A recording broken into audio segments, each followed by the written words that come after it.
संगीत ध्यान, पिरामिड ध्यान, ग्रुप मेडिटेशन और मौन साधना, ये सभी ध्यान हमें हमारे अनंत लोकों की यात्रा के लिए हमारी खुद की तैयारी करवाते हैं। और सबसे बड़ी बात ये है, जो मुझे खुद में अपने अंदर महसूस होता है कि हम बहुत ही प्रैक्टिकल बनकर, बिल्कुल प्रैक्टिकली समझे कि ध्यान क्या चीज है। क्योंकि हम जिस बहाव में, जैसे एक डॉक्टर एक बहाव में बह जाता है, एक इंजीनियर एक बहाव में बह जाता है, एक लेखक एक बहाव में बहने लगता है, एक पेंटर एक बहाव में बहने लगता है, एक म्यूजिशियन एक बहाव में बहने लगता है। सेम इसी तरीके से स्पिरिचुअलिटी में भी हम एक बहाव में बहने लगते हैं, लेकिन स्पिरिचुअलिटी रियल सेंस में ऐसा नहीं है, वो बिल्कुल अलग है। जो आध्यात्मिकता का जो मतलब है, उसको हमें क्षण क्षण में जानना है, पहचानना कि ये जो आध्यात्मिकता है, ये हम कैसे समझे। क्योंकि स्पिरिचुअलिटी में भी एक दौड़ है, एक रेस है। उस रेस में नहीं भागना। अगर रेस है तो फिर आध्यात्मिकता नहीं है।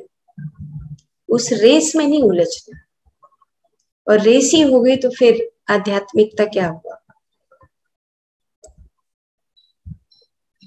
क्योंकि आपके ऊपर बहुत सारे सवाल आते हैं, आपके ऊपर बहुत सारी बातों को बोला जाता है। जब एक घर में एक आध्यात्मिक व्यक्ति होने लगता है तो उसके ऊपर बहुत सारे सवाल, उसके बारे में बहुत सारी बातें होती हैं। हमें स्पिरिचुअलिटी को, जो स्पिरिचुअल साइंस है, उसको, जो आध्यात्मिक विज्ञान है, उसको एक कंपटीशन के भाव से नहीं लेना। बस हम दौड़ लगा रहे हैं, भाग रहे हैं। भागना तो है ही नहीं। जिंदगी में जो एक क्षण है, उसमें ठहराव में जाकर आप अपने एनलाइटनमेंट, उस एरिया को देखिए कि क्या मैं एनलाइटेंड हूँ, क्या मैं जागरूक हो चुका हूँ, या मैं जागरूक हो रहा हूँ। क्योंकि हम चारों तरफ खुद में देखें तो आप खुद में देखते भी होंगे चारों तरफ कि हम मथुरा जाते हैं, वृंदावन जाते हैं, पूरे इंडिया में जगह जगह बहुत सारे आश्रम है, बहुत सारी साधनाएं होती हैं। लेकिन हम कहाँ पर खड़े हैं? हमारी स्थिरता कैसी है? क्या हम सच में उस आध्यात्मिक जीवन को, आध्यात्मिक विज्ञान को समझ पा रहे हैं? क्या मेरा आत्मा का उद्धार हो रहा है? क्या मैं आध्यात्मिकता बोलते हुए अपने मन को, बुद्धि को, अहंकार को, चेतना को, अपने विष्णु शरीर को सेकंड से भी कम क्या मैं समझता हूँ? आध्यात्मिकता एक बहुत बड़ा सब्जेक्ट है। उस सब्जेक्ट में हम, होता है ना, कई बार हमें, हमारे 20 चैप्टर हैं और उस 20 चैप्टर में से हमें एक चैप्टर तो अच्छी तरह याद होता है, लेकिन 3-4 चैप्टर जो मुश्किल होते हैं बिल्कुल याद नहीं होते। तो हमें हर उस कोने से, जीवन के उस आध्यात्मिकता के विज्ञान के हर एक कोने से निकलना। और अगर हम नहीं निकल रहे हैं तो हम भूल कर रहे हैं। स्पिरिचुअलिटी में कोई बंधन नहीं है, हम बंधन में हैं। स्पिरिचुअल होते हुए भी बंधन में। स्पिरिचुअलिटी में हम स्थिरता का भाव रखते हैं, लेकिन हम स्थिरता को भूलकर कहीं रेस में लग जाते हैं। अब मेरा एस्ट्रल ट्रेवल हो जाए, अब मेरी तीसरी आंख खुल जाए, अब मेरे साथ ऐसा हो जाए, अब मेरे साथ ऐसा हो जाए, अब मेरे को अपने पूर्व जन्म दिखने लगे, अब मेरा इनर चाइल्ड आ जाए, अब मेरे साथ ऐसा हो जाए, अब मैं एक क्रिस्टल लेकर ऐसा कर लूं, अब मैं ऐसा कर लूं, तब क्या होगा? तब क्या होगा? No race, no race. मौन में चले जाइए, बेटर ये है। कोई रेस नहीं है, अपने आप को जानिए, क्योंकि हमारे ही जन्मों की यात्रा, जो हम अनेक अनेक जन्मों की यात्रा करते हुए एक यूनिक पर्सनैलिटी के रूप में इस शरीर में, इस जीवन में हम यहाँ पर हैं। हमारे ही पिछले जन्मों की यात्रा कैसी रही है, हमें वो पहचान आती है, पता लगता है कि मेरा अब एनलाइटनमेंट का जो रास्ता है, जो दरवाजा है, वो कैसे खुल सकता है, मैं कैसे अपने आप को बदल कर आगे बढ़ सकता हूँ। No race, no race, no race. भाग रहे हैं, खोजते हैं, कभी यूट्यूब पर जाते हैं, कभी व्हाट्सएप पर जाते हैं, कभी विकिपीडिया खोलते हैं, कभी कुछ करते हैं, कभी कुछ करते हैं। किस लिए, किस लिए करते हैं? हमारा अनुभव क्या है, हमारा एक्सपीरियंस क्या है? हमारे अनुभव के ऊपर हमारी जिंदगी निर्भर करती है, हमारे खुद के अनुभव पर। किताब की पढ़ी हुई बातें अनुभव नहीं करती। किताब की पढ़ी हुई बातें तब हमें समझ आती हैं जब हम अपने अनुभव से निकलते हैं, तब हमें मास्टर्स हमारी हेल्प करते हैं।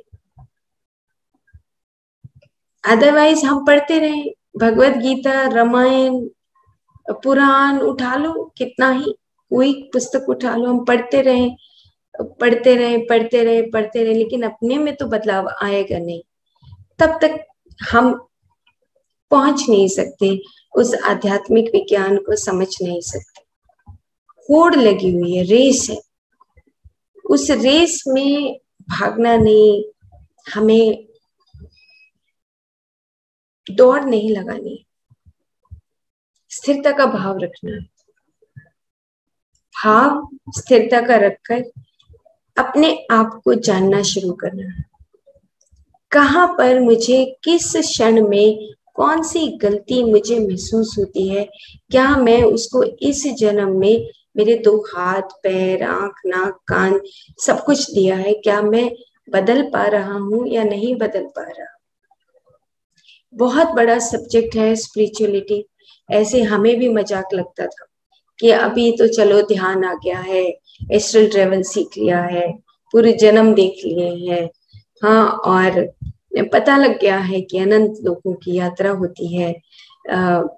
अच्छा लगता है, लेकिन अच्छा लगने के साथ साथ जब हम अपने ही प्रैक्टिकल लाइफ में उस स्पिरिचुअलिटी, आध्यात्मिक विज्ञान के साथ निकलते हैं, तो बहुत कुछ सुनते हैं, और सुनने के बाद फिर अपने अंदर हम महसूस करते कि क्या मैं सच में एक मास्टर हूँ, क्या मैं सच में एक आध्यात्मिक विज्ञान को जानता हूँ, और अगर जानता हूं तो दूसरों को पता है कि इसके मुंह से सत्य ही निकलेगा, वो बदल नहीं सकता, उसके मुंह में सत्य है। उसके पास प्राणों की इतनी शक्ति है कि वो प्राणों की शक्ति के माध्यम से वो अपने आप को आगे बढ़ा सकता है। प्राणों की शक्ति हमारे ब्रह्मांड की शक्ति क्षीण नहीं होती है। आप देखो कि जब हम पूर्णमदः पूर्णमिदं वाला श्लोक आप सब सुनिए एक बार, YouTube पर जब आप सुनेंगे, जब आपको पता लगेगा कि हम अपने आप में संपूर्ण है, लेकिन हमने अपने आप को ही अधूरा माना हुआ है। क्यों? क्योंकि हम उस, जो हमारे चारों तरफ जो ब्रह्मांड के संपूर्णता से भरे हुए कण हैं, हम उन कणों से ही मिलकर बनते हैं, आगे बढ़ते हैं, चलायमान होते हैं। एक डायनेमिक नेचर है हमारा, हम आगे बढ़ते रहते हैं। लेकिन आप देखो कि आप पकड़ लेते हो अपने आप, बंधनों में बंध जाते हो। मेरा बच्चा है, मेरा पति है, मेरी पत्नी है, मेरा घर है, मेरी चद्दर है, मेरे कपड़े हैं, नहीं नहीं आज नहीं देता, चलो पुराना सूट भी हो जाएगा, तो 10 बार सोचते हैं कि नहीं आज नहीं देते, कल दे देंगे। छोटी छोटी चीजों में हमें टेस्ट करना है कि स्पिरिचुअलिटी जो आध्यात्मिक विज्ञान है, उसमें आध्यात्मिकता मतलब मेरा मन कहाँ अटकता है, मेरी बुद्धि कहाँ अटकती है, मैं अहंकार में रहता हूँ या नहीं रहता हूँ। एक एक क्षण को हमें प्यूरिफाई करना होता है। बहुत बड़ा सब्जेक्ट है। डॉक्टर एक छोटा सा स्वरूप है। एक हम जब हम एक रिसर्च करते हैं, साइंटिस्ट बनते हैं, एक छोटा सा स्वरूप है। आर्ट करते हैं, पेंटिंग करते हैं, छोटा सा स्वरूप है। लेकिन जो स्पिरिचुअल वर्ल्ड है, जब हम एक शरीर से आत्मा समझने लगते हैं और आत्मा से परमात्मा समझने लगते हैं, नारायण बनते हैं, तब हमें उन सब चीजों का ध्यान रखना पड़ता है। तो प्रैक्टिकली हमें चीजों को आध्यात्मिक विज्ञान के जरिए समझना है कि हम पूरे 24 घंटे में अपने उस आध्यात्मिक विज्ञान के साथ किस प्रकार से बिताते हैं। पल भर में मन ट्विस्ट हो जाता है और सुबह शाम ध्यान करते हैं, स्वाध्याय भी करते हैं, फिर भी एक रेस में रहते हैं। नहीं, ऐसे नहीं चलेगा माय डियर मास्टर्स, ऐसे नहीं चलेगा, मजाक नहीं है। स्पिरिचुअलिटी में भी बहुत बड़े बड़े खेल होते हैं, हमें वहां नहीं बहना है, हमें बहुत बहुत सावधानी से आगे बढ़ना है। तो चलिए एक श्लोक हम ले लेते हैं आगे का, 9वां अध्याय 21वां श्लोक। अब भगवान कृष्ण अर्जुन को और विस्तार से समझाते हैं। कितने सारे श्लोकों में मन की बात हुई, कितने सारे श्लोकों में इंद्रियों की बात हुई, कितने सारे श्लोकों में आत्मज्ञानी बनने की बात हुई, महाप्रसाद की बात हुई, और घर एक आश्रम है, कितनी सारी बातें हमें पता लगी। तो आज हमें कुछ और बातें पता लग रही हैं।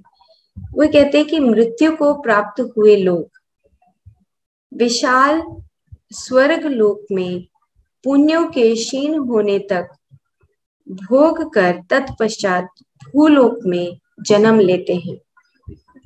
तीनों धर्मों का अनुष्ठान करने वाले काम अभिलाषी लोग जन्म मरण के आवागमन को प्राप्त होते हैं। अब वो कहते हैं कि जब मृत्यु को प्राप्त हो जाते हैं तो कहाँ पर हम जाते हैं? विशाल स्वर्ग लोक में।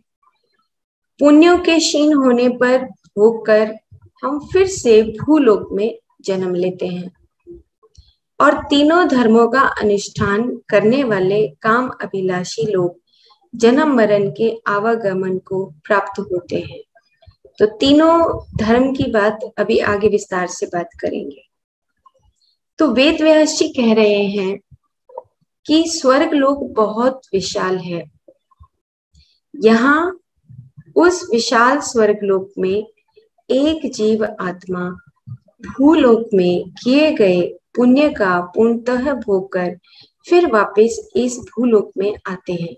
अब जब हम गीता सुनते हैं तो हम अपने आप को एक आत्मा के स्वरूप में समझकर ही सुने, एक आत्मज्ञानी बनकर ही गीता को सुने, शरीर समझ कर नहीं।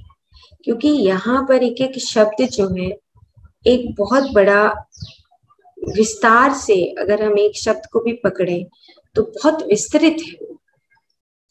तो वो क्या कहते हैं कि मृत्यु के उपरांत तुरंत ही हम वापस नहीं आते, तो फिर क्या करते हैं?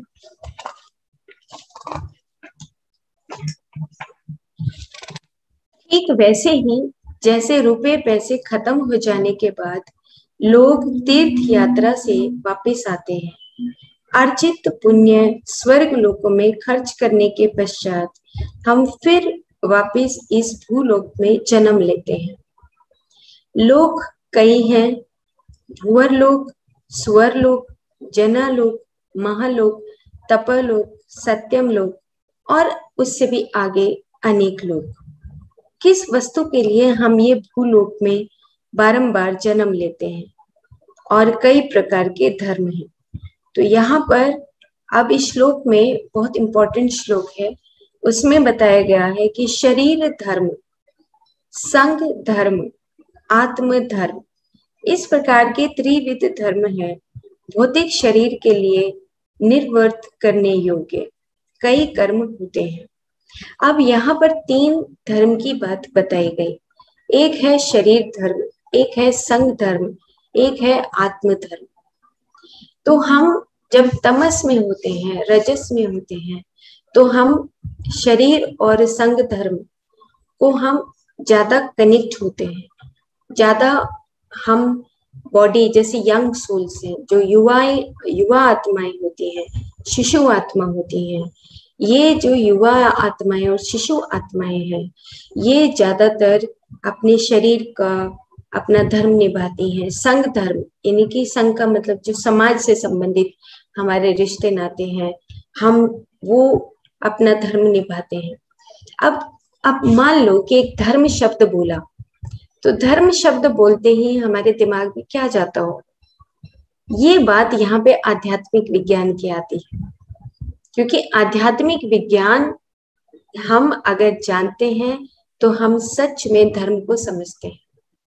अब अगर गीता के दूसरे अध्याय की बात करें तो वहां पर क्या बात आती है कि तुम अर्जुन धर्म को कैसे समझ सकते हो। धर्म कौन समझ सकता है? जो एक आत्मज्ञानी है वो ही धर्म की पालना कर सकता है। धर्म का मतलब कि एक आत्मज्ञानी होते हुए आप दूसरों के साथ किस प्रकार का व्यवहार करते हैं, वो ही धर्म है। अगर हम आत्मज्ञानी नहीं हैं तो हम धर्म की पालना कर ही नहीं सकते। इसलिए पूरी भगवत गीता में बार बार भगवान कृष्ण अर्जुन को आत्मज्ञानी होने की बात कह रहे हैं, क्योंकि धर्म की स्थापना होनी है, अधर्म का नाश होना है। धर्म की स्थापना के लिए बार बार वो कहते हैं कि तुम आत्मज्ञानी बन जाओ। क्यों? क्योंकि अगर हम आत्मज्ञानी नहीं हैं तो हम अपने बच्चे के साथ भी व्यवहार अच्छा नहीं कर सकते। अगर हम आत्मज्ञानी नहीं हैं तो अपने मित्र के साथ अच्छा व्यवहार नहीं कर सकते। अगर हम आत्मज्ञानी नहीं हैं तो हम संघ में यानी कि जो समाज के साथ हम अपने कर्तव्य निभाते हैं वो भी हम सही नहीं कर सकते। इसीलिए दूसरा अध्याय, तीसरा अध्याय, चौथा अध्याय सारा आत्मज्ञान के ऊपर भगवान कृष्ण ने बात बताई है अर्जुन को कि तुम आत्मज्ञानी कैसे बन सकते हो। इंद्रियों का निग्रह कर लो, आप अपने मन से दूर हो जाओ, कछुए की तरह अपनी सारी इच्छाओं को सुकोड़ लो। कितनी सारे उदाहरण देकर अर्जुन को अलग अलग तरीके से वो बातें बताई गई। तो आत्मज्ञानी, अब जैसे यहाँ पे आया शरीर धर्म, संग धर्म, आत्म धर्म। अब शरीर धर्म मतलब अब तपस्वी बनने की बात अगर हमें याद हो तो क्या कहते हैं कि जो लोग दिन भर कार्य करते हैं, एक योगी दिन भर सोने के समान रहता है। कैसे? क्योंकि हम दिन भर अपने कार्य करते हैं। दिन भर कैसे कार्य करते हैं? सारा दिन अपने प्रापंच जीवन में लगे रहते हैं। अभी झाड़ू पोछा करेंगे, कपड़े धोएंगे, जॉब करेंगे, बस उसी में उलझे रहते हैं। लेकिन एक तपस्वी, एक योगी ऐसा नहीं करता। तो जब एक अज्ञानी रात को सोते हैं तो तपस्वी रात को जागते हैं। कितना ट्विस्ट है, कितना अलग है एक आध्यात्मिक विज्ञान जानने वाला व्यक्ति और एक आध्यात्मिक विज्ञान नहीं जानने वाला व्यक्ति। तो यहाँ पर शरीर धर्म हमें कब समझ आएगा? जब हम आत्मज्ञानी होंगे, तब हमें शरीर धर्म की इम्पोर्टेंस पता लगेगी। और अदरवाइज हम अपने शरीर धर्म में लगे रहते हैं। अगर हम सिंपली देखें तो शरीर धर्म हम क्या समझते हैं बिना आत्मज्ञान के, कि बस ठीक है, अपनी बॉडी को हम जितना से ज्यादा हम मेंटेन कर सकते हैं, बस उसी में अपना जीवन निकाल देते हैं। शरीर धर्म मीन्स कि हम सिर्फ उसी को समझ के। लेकिन यहाँ पे एक आत्मज्ञानी समझता है कि मेरे को जो ये बॉडी दी गई है, शरीर दिया गया है, इसके भीतर जो सूक्ष्म शरीर है, उनका जो समूह है, मुझे उनका ध्यान रखने के लिए ये एक आवरण के रूप में ये दिया गया है, जिससे मैं अपने आध्यात्मिक विज्ञान, अपनी आध्यात्मिक यात्रा को पा सकूं। लेकिन अगर हम आत्मज्ञानी नहीं हैं तो हम साधारण गीता में इस शरीर धर्म को बिल्कुल अलग तरीके से समझेंगे। वहां पर हम धर्म को भूल जाएंगे कि धर्म क्या चीज होती है। तो इसीलिए यहाँ पर बताया गया कि शरीर धर्म, संग धर्म, संग मतलब आप अपने मित्रों के साथ, अपने रिश्तों के साथ, आप समाज के साथ, आप जहाँ जॉब करते हैं उसके साथ किस प्रकार का धर्म निभाते हैं। और अगर हमारा धर्म ठीक नहीं है, अगर हम अपनी ऑर्गेनाइजेशन में अगर हम ठीक ढंग से व्यवहार नहीं करते हैं तो फिर से हमें वापस आना है। वो यही बात बता रहे कि लोग तो बहुत सारे हैं, भूलोक, भंवर लोक, स्वर लोक में अपने पुण्य लोक हो गए तो फिर से नीचे आना पड़ता है। वो यही बात यहाँ पे समझा रहे कि 3 धर्म, शरीर धर्म, संग धर्म और आत्म धर्म, ये तीनों धर्म हम निभाने के लिए बार बार धरती पर आते हैं। कई बार होता है कि जैसे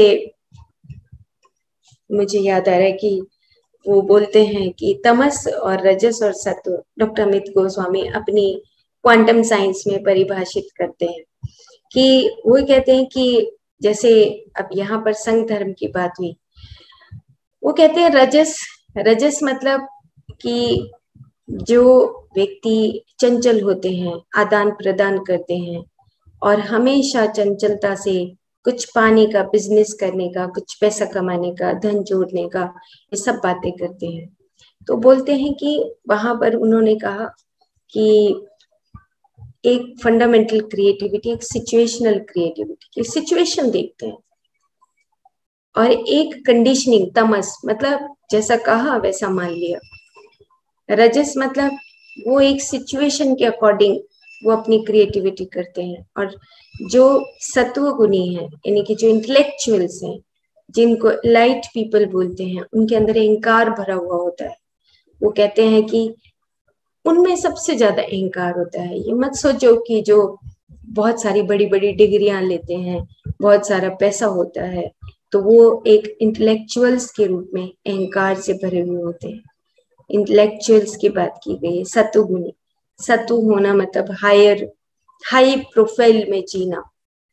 तो फिर यहाँ पे अब संघ धर्म की बात कनेक्ट हो रही है कि जब हम हायर पोस्ट पे होते हैं, हायर हम डिग्रीज करके बिहेव करते हैं, तो अहंकार में भर के दूसरों के साथ व्यवहार करते हैं।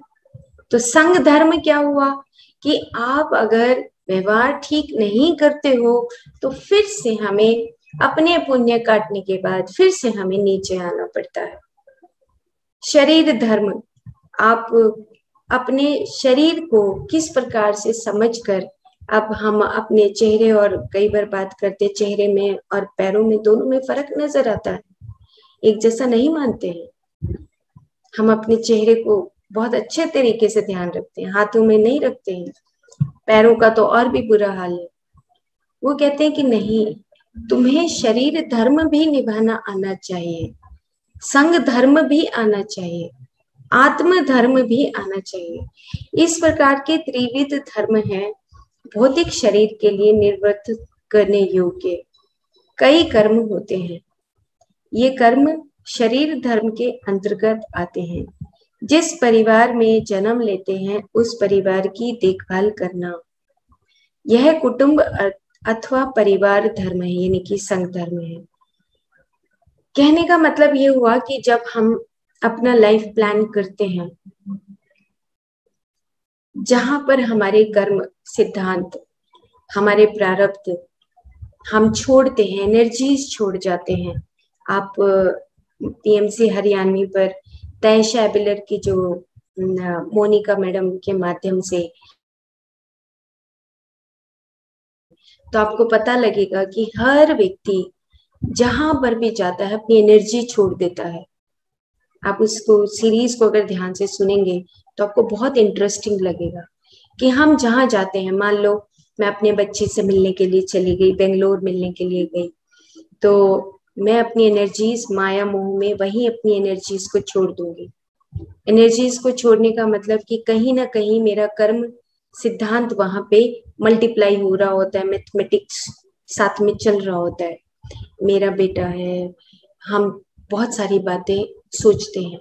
तो वहां जहां एनर्जी छोड़ते हैं, तो जब वो छोड़ते हैं तो वहां पर हम एनर्जी छोड़ने के बाद हमारा शरीर धर्म और संग धर्म फिर से हमें जन्म लेने के लिए हमें हमें आना है, क्योंकि हम वहां पर अपनी उस संपूर्णता में से कुछ एनर्जी छोड़कर आए हैं। तो इसीलिए हम किसी देश में, किसी गांव में, किसी परिवार में और अपने उन परिवार के सगे संबंधियों के साथ जन्म लेते हैं। क्यों लेते हैं? लिप्तता के लिए नहीं, हम इसीलिए जन्म लेते हैं कि हम उस कर्म सिद्धांत को संतुलित कर पाए, खत्म कर पाए, कारण शरीर को मिटा पाए, प्रारब्ध को खत्म कर पाए, आगामी कर्म ना हो। हम इसीलिए जन्म लेते हैं। लेकिन हम पूरा ट्विस्ट हो जाते हैं, क्योंकि बिना आत्मज्ञान के हम ये बातें नहीं समझ पाते हैं। तो ये जो श्लोक है ये बहुत गहरा है।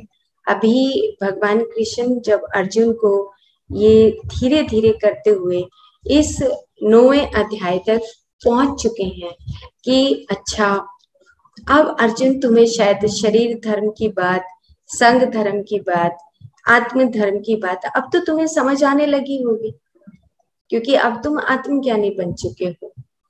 तुम मम आत्मा सर्वभूत आत्मा ये समझने लगे हो। तो अब मैं तुम्हें शरीर धर्म की बात बता सकता हूँ। फिर वो क्या बोलते हैं कि परिवार धर्म जो है वह संघ धर्म अथवा समाज धर्म के अंतर्गत ही आता है, उसी का अंतर्भाग है। और हम परिवार को क्या कहते हैं? मेरा है, मेरा परिवार, मेरा परिवार। बस इतना ही हमें समझना है अगर हम आत्मज्ञानी हैं कि इस लाइफ में हम जहाँ पर जिस धरती पर जन्म लिया है, हमारी कर्म भूमि हरियाणा है, तो हम उस कर्म भूमि पर अपना कर्म योगी की भांति हम अपना कर्म करके पूरा करके चले जाएं।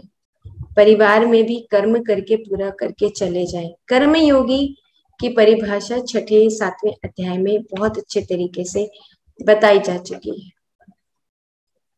आत्मयोगी होने के बाद कर्मयोगी, कर्मयोगी का मतलब जहां पर आपका कोई कर्म रहे ही नहीं। आप अभी आपने जो कर्म किया वो अभी मिट गया, अब आगामी में नहीं जा रहे हैं आप। वो कर्म योगी की बात अगर एक आत्मज्ञानी समझता है तो उसको ये बात समझनी पड़ेगी कि कर्म योगी का मतलब अब मैं जो कर्म कर रहा हूँ, किसी को अगर मैं चाय भी पिला रहा हूँ, खाना भी खिला रहा हूँ, तो मैं निर्लिप्त भाव से खिला रहा हूँ। मैं अब ये इसलिए उसको चाय नहीं पिलाता हूँ कि मुझे उससे फायदा होगा, मैं इसलिए उसको चाय नहीं पिलाता हूँ कि वो मेरे को देख के अच्छा बड़ाई करेगा कि चलो भाई मैडम ने चाय पिलाई। नहीं, कर्म योगी अभी तुम्हारे कर्म मिट जाए, तुम अभी कर्म करो और अभी अकर्मी हो जाओ। अकर्म योगी की बात यहाँ पर आई है। तो बहुत गहरे गहरे शब्द हैं। गीता अपने आप में संपूर्ण एक इतना बड़ा शास्त्र है कि अगर हम इसको बार बार सुनते हैं तो ऐसा लगता है कि इसका तो बस ऐसे घोट के पी जाओ। इतना सुंदर वर्णन इस भगवत गीता में हर एक श्लोक में बताया गया है कि अगर हम इसको पी जाते हैं ना घोट के, तो सच में एक परमात्मा की स्थिति बनने में देर नहीं लगती है। तो ये है तो बहुत बड़ा। चलो और आगे चलते हैं थोड़ा सा, फिर हम समापन करेंगे। कल आत्म धर्म की बात करेंगे। फिर वो क्या कहते हैं, लेकिन आत्मा के बारे में नहीं ज्ञात किया, आत्मज्ञान प्राप्त नहीं किया तो बार बार जन्म लेना ही पड़ता है। और अब इस आवागमन को छोड़ना है तो आत्म धर्म को सही प्रकार से निर्वर्तित करना होगा, अर्थात आत्मा के बारे में ज्ञात करना होगा। अब हम बस इसको यहीं पर खत्म करते हैं, आगे काफी बड़ा है ये श्लोक। अब कहने का भाव ये है कि पीछे के जो हमारे जीन्स हैं, डीएनए है, उन सब में हमारी जो यादें पड़ी हुई हैं, वो सब यादें किस तरह की पड़ी हुई हैं, क्योंकि हम पौधे की योनि से, पत्थर योनि से, पशु योनि से ट्रेवल करते हुए अपनी चेतना का विस्तार करते हुए आ रहे हैं। और जब चेतना का विस्तार करते हुए आते हैं तो कुछ न कुछ प्रॉपर्टीज भी लेकर आते हैं। जैसे कई बार होता है कि तुम तो बहुत जिद्दी हो, ऐसा बोलते हैं। तो अब जिद्दी होने का जो भाव है वो कहाँ से आ रहा है? हम उस तमस और उस पौधे की जर्नी से निकले हैं, बहुत डरपोक हैं।